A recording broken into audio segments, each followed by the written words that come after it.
তই মানে পকত দুখ পাও মানে কি হৈ গৈছে গাইস এটা সাইডে বিষ এনেকে খুশ কাইব লগা হৈছে কাম back to my YouTube channel ইউবি রোজ। তো আজি আমি কথা পাতিম এনেকুৱা কেইজনমান ব্লগাৰৰ ওপৰত যি ব্লগৰ নামত ইউটিউবত হাগি আছে আৰু ইউটিউবটো দুৰ্গন্ধময় কৰি তুলিছে গাইস। তো বলক ভিডিঅ'টো আৰম্ভ কৰো।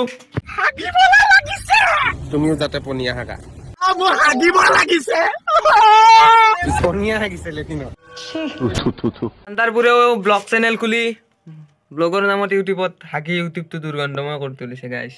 কি ক'ব উপায় নাই। ব্লগ ভিডিঅ'টো বনোৱাটো ডাঙৰ বেয়া কথা নহয়, ভাল কথা, কিন্তু ব্লগৰ নামত আৰম্ভণিৰ পৰা শেষলৈ হাগা মুতা কথা কৈ ব্লগটো শেষ কৰাই বহুত বেয়া কথা গাইস। হাগিবলা লাগিছে তই মুতি আছ হে বিক্ৰাছ কোৱা এজন টেলেণ্টেড ল'ৰা এনেকৈ আনে কয়, কিন্তু মই নামানো, কাৰণ মই তেখেতক ফ'ল'ৱে নকৰোঁ গাইছ। টেলেণ্টেড হওক বাই নহওক গাইছ, মোকালাবিবোৰ চকুৰ আগত ধূলিৰ দৰে উৰি থাকিলে আমিতো চাফা কৰিব লাগিব, কাৰণ ৰাস্তাৰ এইটো কৰ্তব্য। ইউটিউবৰ নটিফিকেশ্যন হোৱাৰ পিছত সেই নটিফিকেশ্যনত ক্লিক কৰি যেতিয়া মই ইহঁতৰ ভিডিঅ' চাবলৈ যাওঁ, ইহঁতৰ থাম্বনেইল দেখি মোৰ দিমাগকা হৈ যায় মাকা ভচৰা।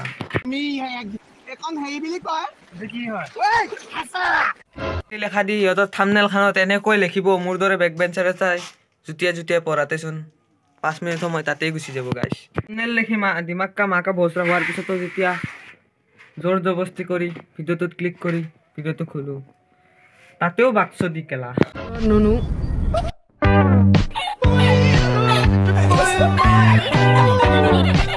আজিলৈ এইখিনি আছিল। যদি ভিডিঅ'টো চাই ভাল পালে like comment share and subscribe কৰি দিব, আৰু গাইছ ডেছক্ৰিপশ্যনত মোৰ ইনষ্টাগ্ৰাম আইডি দিয়া আছে, চবে যাই ফ'ল' কৰি ল'ব গাইছ। তো বাই বাই, পুনৰ লগ পাম নতুন এটা ভিডিঅ'লৈ।